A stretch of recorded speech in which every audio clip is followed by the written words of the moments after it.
I'm excited to welcome on the first commit of 2021 Marquette's class, and Kameron Jones. What's going on today, bro? Not much. For sure, man. Well, first of all, before we get started, man, congratulations on the commitment. Thank you. Let's get into this. You're deciding to go to Marquette, first commit of the 2021 class. Take us through why you chose Marquette. I felt like growing up, I always said I wanted to go to a place to that actually believed in me, and I didn't have to get hyped up for them to want me or something like that. And obviously, Marquette was one of those schools, and I feel like I got a good enough relationship with the coaching staff, and I feel like I fit in well with the way they play, and I just feel like Marquette was the best fit for me.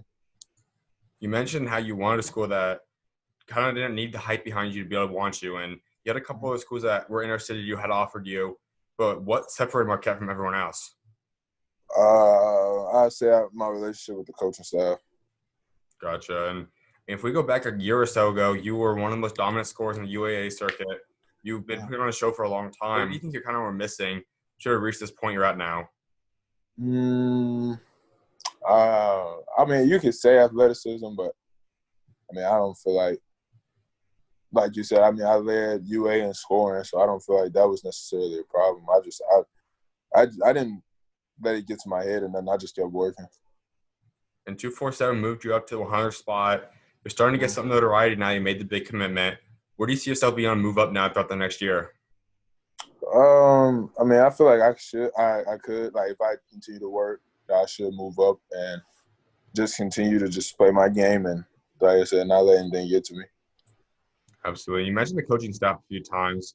Talk about Coach Woj. What's it like being around him? It's cool. I mean, he's a cool coach. I mean, he'll crack jokes with you, but just talking on the phone and I like how here and because colleges, if they try to get you to come to the school, they'll sugarcoat a lot of things and not tell you certain stuff. He was one of the coaches to just keep it real. It's come to Marquette. I mean, you're gonna have fun, but it's gonna be hard. I'm gonna push you. So I feel like that's something I'm gonna need if I want to get to where I want to get to as a player. Marquette is one of those schools too that has got a lot more traction recently. Obviously, we know they had guys like D Wade, Jimmy Butler, Jay Crowder, but the past 4 years, they've had a guy that's one of the best college players ever to play, Marcus Howard, and now they've had a top 25 recruiting class. When you see all this stuff coming together, how much more appealing did it make Marquette to you?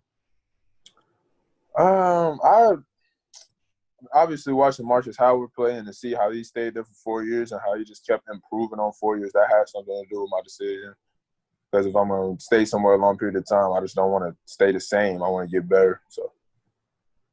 And you already talked about you led the UAA last year in scoring. You're an elite scorer. And Marcus Howard, obviously, they're losing that this year. For you in the following season now, what would it be like to possibly go in there and try taking similar or even at the same role as Marcus Howard had? Obviously, I have to go to Marquette and I have to work hard for it. But, I mean, if that's how it works out, I mean, all glory to God. Mm-hmm. And you were the first guy in 2021 to go now. Who's some of the guys you're looking to recruit or possibly add onto your class? Right now, I'm trying to get my boy Deron Holmes to come with me. I'm going to talk to Carter Witt about it. And there was one other kid I had Marquette in his top 10 that I'm working on. I don't remember his name. Mm-hmm. You are the first guy now, so that means you're kind of the face of the recruiting class, kind of the lead guy of it. What's it feel like to be that? It feels good to just – I mean, I kind of feel like I'm coaching a little bit. And you see the 2020 guys, you have guys like Osa, Dawson, Justin. Do you have a relationship with any of those guys? Justin texted me and Sai texted me as well. They told me congratulations. And some of the other players that are on the team, mentioned me on their Instagram story and Twitter and stuff like that. So I feel like they're pretty cool. And you're part of this rare recruiting class when you talk about not the typical spring, summer time. Obviously, typically guys are playing AAU ball. You got to go on visits and all that. What was it like taking this unique, hopefully once-in-a-lifetime kind of thing?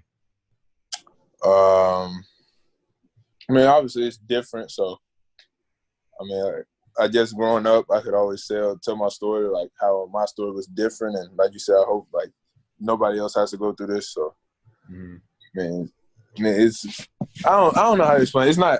I don't know. It's just different. Did you get used to as the kind of the weeks and months came on? Yeah, you can say that because at first I came to a conclusion that like we probably not gonna play this summer, but supposed to be getting like just something in. I mean, I'll be grateful for playing anything, honestly. Yeah, for sure. And so what were these processes like? I mean, you're talking to coaches, not able to go see them in person, just phone calls, virtual visits. Take us through what those journeys and those kind of calls were like. I mean, they were cool, but I mean, another thing that played into it, I've seen Marquette staff in person, so we've had we've talked in person before, and they all seem pretty cool. And prior to the COVID stuff coming in, did you kind of want to still commit before you went back to school again, or when was kind of the target commitment time for you? Um, I sat down with myself and I told myself I wanted to do it after my senior season, but then I thought about it and I was like, that's probably gonna be too late. So honestly I was just like, if I get an opportunity like that I don't know if I'll be able to get again. I mean, I don't understand why wait on it. So I mean, I feel like Marquette was that perfect opportunity, so I just jumped on it. At what point would you say you knew Marquette was a school you wanted to attend? It was like a couple weeks ago. I was watching because, like I said, I think that I fit their style of play. I mean, I wasn't just saying that. Like, I was watching them play. So I don't remember exactly what game I was watching, but it was like late at night, and I was like, I feel like this is the best place for me. I feel like this is where I want to go. When we talked about Marcus Howard, is he the guy you kind of think you could play a lot like, or who would you say personally is the Marquette player you most resemble? I feel like me and Marcus Howard can score. Like we score, but I feel like I score in a different way than him. If that makes sense. Like he's small, quick. I'm more of a not as fast, but just I don't know. It's just me and we don't really play the same. Gotcha. And you talk about being able to talk to the coaches in person prior to COVID stuff setting in. Who are some of the guys that are also trying to recruit you on the team? On the team, I remember when we were playing at Marquette in the team camp last summer. I remember Sakar Annam wanted me. He said that they should recruit me, and I talked to him about Marquette and just like the program in the school and stuff there. I also talked to Kobe McEwen and talked to him about campus and stuff like that. So they said, based off what they were saying and based off what I've seen, it's a pretty good place to be at. You'll be playing the Big East as well. How excited are you to be part of that conference? It's pretty exciting because like a lot of the teams play NBA arenas, so yeah, it's just a big deal. Who would you say is the one team you're most excited to play against? I was asked this question a few days ago. It's so I don't have a definite answer, but two schools I'm definitely looking forward to playing is Seton Hall and Villanova. And when you talk about some of the guys Marquette's also brought in through the transfer wire, they brought in a couple of different big-time guys in DJ and Jose. Do you have a relationship with any of those guys yet? Like I said, Jose followed me and mentioned me on his Instagram and Twitter. And I haven't had any contact with DJ yet, but I heard he's a pretty good player, and I've seen him play a little bit. I believe also reading that there was one other coach on that coaching staff that you really had a great bond with that. It was kind of the big driving force in this as well. Talk about your relationship with that coach. Coach Killings, he been recruiting me. He'd always talk to me and stuff but it's been a year now. So I mean, I feel like we made a pretty good relationship with each other, and like I said, one thing I liked about their coaching staff, they didn't sugarcoat or anything. Like they told me the truth, and I feel like that was very important. Absolutely. And you have a year now to prepare and get ready for college. What are you looking to add to your game and improve on before you head out there? I'm definitely looking to improve everywhere in the physical perspective of things, getting stronger and faster and stuff like that. We also brought up a little about AAU. We don't know what's that looking like. You're, can imagine, also going to run Team Thad, right? Yeah. Do you happen to know if you guys are going to be playing any games or tournaments this year? We're supposed to be going to Atlanta Thursday. I'm not sure what the tournament is called. I just know we're supposed to be going to Atlanta. That's big time. And if you had the whole AAU season to play, I mean, what were you most excited for it? Honestly, just to play on the EYBL because I played on UAA for 2 years. 2 years. So, I mean, I feel like playing on EYBL would have been fun. Let's talk about your high school season. You guys had a pretty solid year, 20-win season. You put up big time numbers again. What's your takeaway from the past year? Um, like I mean, it's an old saying, but like hard work pays off. Because my sophomore year, we had new coaching staff come in. Well, yeah, new coaching staff come in, and I mean, it took a little minute for us to click, but man, we didn't really play. We went under 500, but we had the exact same team, and we added like one player, and we ended up, like you said, going to state. So I feel like, and we worked extremely hard that summer and that entire season. But I mean, we came short, but I feel like we were right there. You already hit your 1,000 point clip this past year. What did it feel like to be able to pass that clip? It was cool.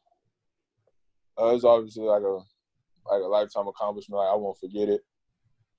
But if you had asked me, would I rather not get that milestone and win state championships or get it and done, I'd definitely choose to win state championships. And so for you in this upcoming season, what's some of the biggest goals you have set for yourself? Honestly, I don't really look into individual awards that much. Mm.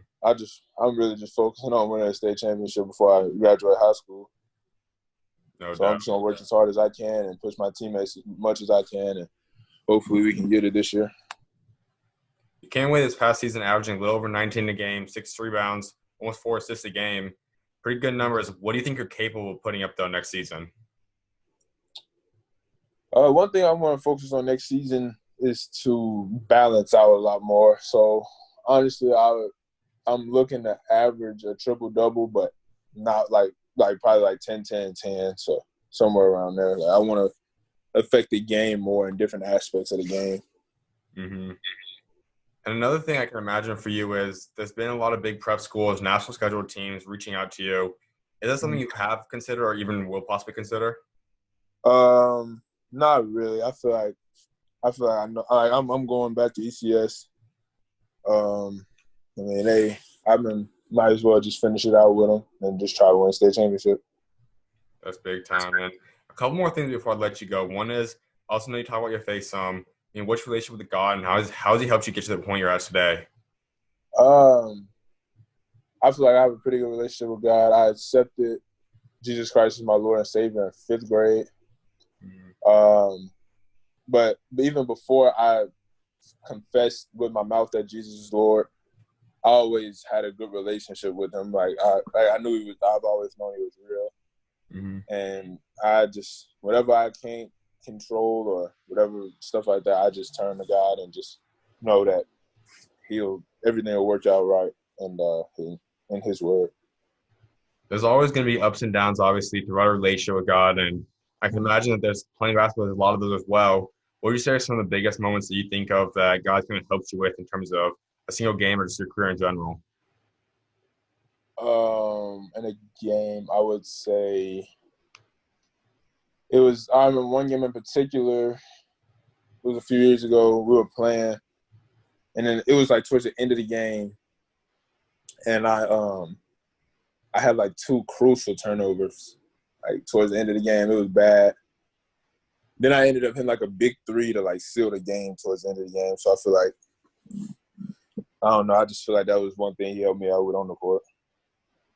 That's big time, man. And you're going to continue to have a higher and higher platform, get more and more attention to move on to the college level and possibly even pro level following that.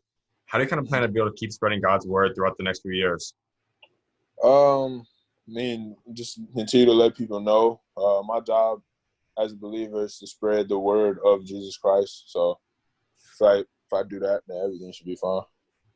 Amen, man. The last thing before I let you go is, I also can imagine you want to build a legacy for yourself. With what you're able to accomplish both on the court as well as off the court, what do you want that legacy to be by the time you step away from the game? Away from the game, I just want people to see that, with God, you can do anything that you want to do.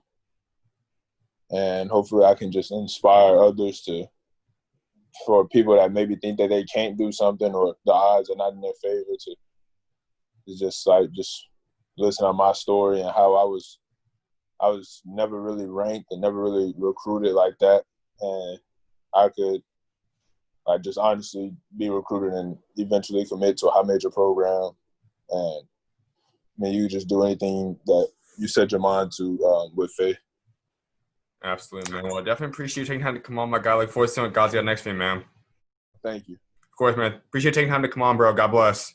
All right, you too, for sure.